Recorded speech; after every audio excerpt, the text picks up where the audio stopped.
पिया मुस्काना mix by AG recording studio. निक लगे नहीं लगे नहीं ये करे रहना रे रहना रे जोए तू पिया मुस्काना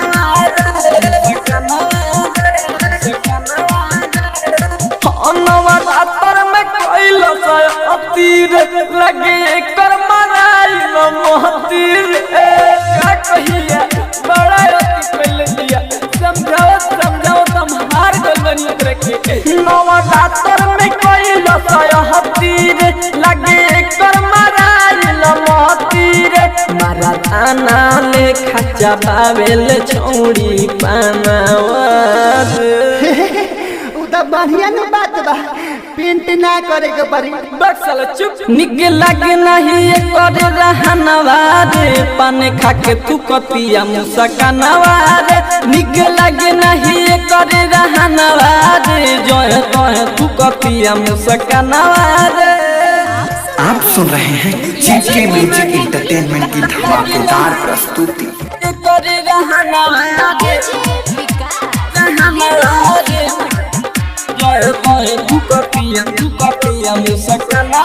रे। Mix by AG recording studio. निक लगे नहीं ये करे रहनवा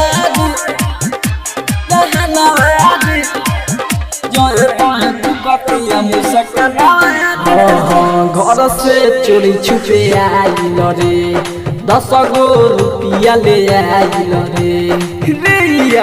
बड़ा मक्की चूस बिया 10 गो रुपया ले आइल बिया जाय दे गरीबिया घर से चोरी छुपे आइल रे 10 गो रुपिया ले आइल रे झूला झूले खातिर पवन बिया बड़ी पागल आइल रे भक्तन के लागल बारे लारे हवे दशहरा के मेला रे कहीं चूना कथा मिला के बना दो तू पानवा स्पेशल पान बनवा के खातिया समझावत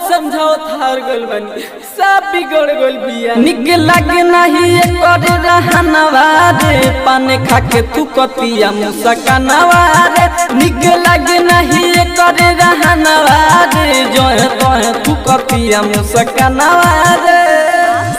आप सुन रहे हैं जीके म्यूजिक एंटरटेनमेंट की धमाकेदार प्रस्तुति। करे रहनवा रे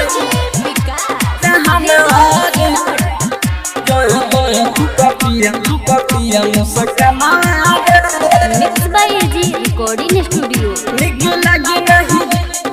लगे नहीं ये करे रहनवा रे जोए तोए तू कतिया मुस्कानवा कितना हम समझाई रे एकरे चलते आईनी रे ए माई दुनु हाथ जोड़ के कहतनी एक पान खा छोड़ा दी सब पति को दिल बिया कितना हम समझाई रे एकरे चलते आईनी रे मेला में कौन बवाल न करे यही से कहीं ना गईनी रे राइटर रंजन रसीला हो बाटे दिमाग ढीला हो कहीं राजा धनी ठीक लागे नए कर चला रे सब लड़की नवरात्र कर तारी सो माई के पूजा कर तारी सो एकरा 5 बावला से सवास नहीं खेरे निक लगे नहीं करे रहनवा रे पाने खा के तू कतिया मुस्कानवा रे निक लगे नहीं करे रहनवा रे जोए तोए तू कतिया मुस्कानवा रे। रोशन